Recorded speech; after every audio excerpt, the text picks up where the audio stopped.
जिसका डर था वही हुआ। इजराइल ने ईरान पर हमला बोल दिया। 13 और 14 अप्रैल की रात ईरान ने जो हमला किया था इजराइल पर, अब इजराइल ने उसका बदला ले लिया है। शुक्रवार 19 अप्रैल को इजराइल ने ईरान के कई शहरों पर मिसाइलें और ड्रोन से हमले किए। दावा किया जा रहा है कि ईरान के परमाणु प्लांट पर भी इजराइल ने मिसाइलें दागी हैं। हालांकि ईरान ने भी इजराइल के हमले का जवाब दिया है और कई प्रांतों में एंटी डिफेंस बैटरीज मिसाइलें दागी हैं। ईरान का दावा है कि उसने इजराइल के हमले को नाकाम कर दिया है। वहीं कई मीडिया रिपोर्ट्स में ये दावा भी किया जा रहा है कि इजराइल ने इस्फहान में परमाणु संयंत्रों पर निशाना बनाकर उन पर मिसाइलें और ड्रोन से अटैक किया है। इस घटना से पूरी दुनिया चिंता में है। अमेरिका और ब्रिटेन जैसे देश फिलहाल स्थिति पर नजर बनाए हुए हैं। भारत भी हालात की निगरानी कर रहा है, क्योंकि अगर हमले ने युद्ध का रूप लिया तो इसका असर भारत पर भी पड़ेगा। लेकिन यहाँ सवाल ये उठता है कि ईरान और इजराइल के युद्ध में भारत किसके साथ होगा, क्योंकि जहां एक और इजराइल भारत का पुराना दोस्त है तो वहीं दूसरी ओर ईरान भी बड़ा सहयोगी है। तो चलिए आज इस वीडियो में हम यही समझने की कोशिश करते हैं।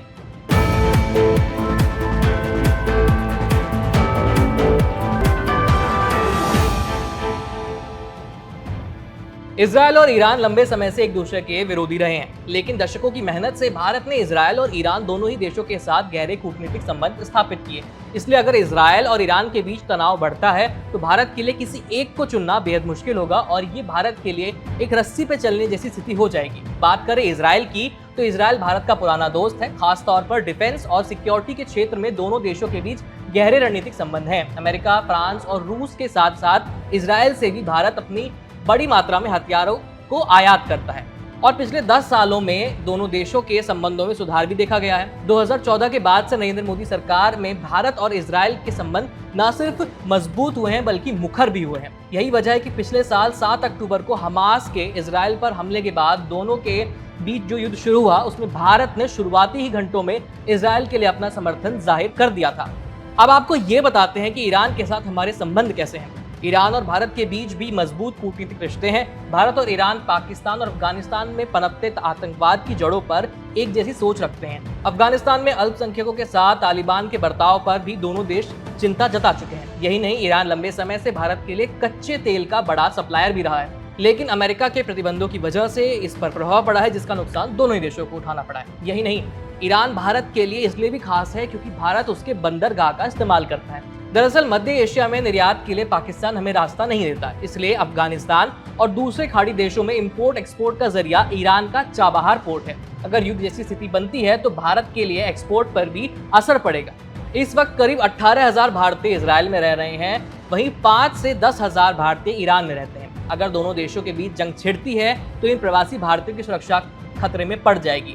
ऐसी परिस्थितियों में भारत सरकार के लिए मुश्किल खड़ी हो सकती है, क्योंकि बात सिर्फ इन देशों में रहने वाले भारतीयों की नहीं है, बल्कि सरकारी आंकड़ों के मुताबिक खाड़ी देशों में करीब 90 लाख भारतीय रहते हैं। इनमें से ज्यादातर काम की तलाश में वहां गए हैं।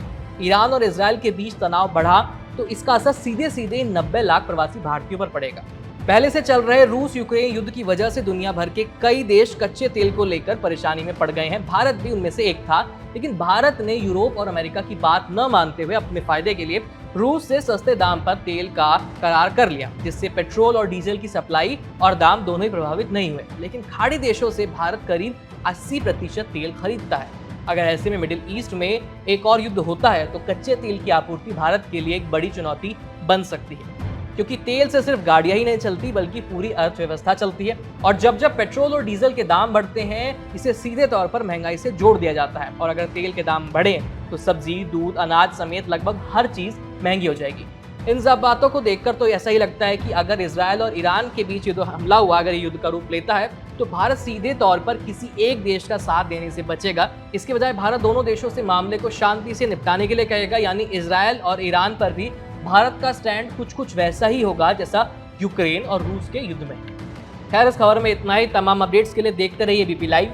मेरा नाम है आयुष। धन्यवाद।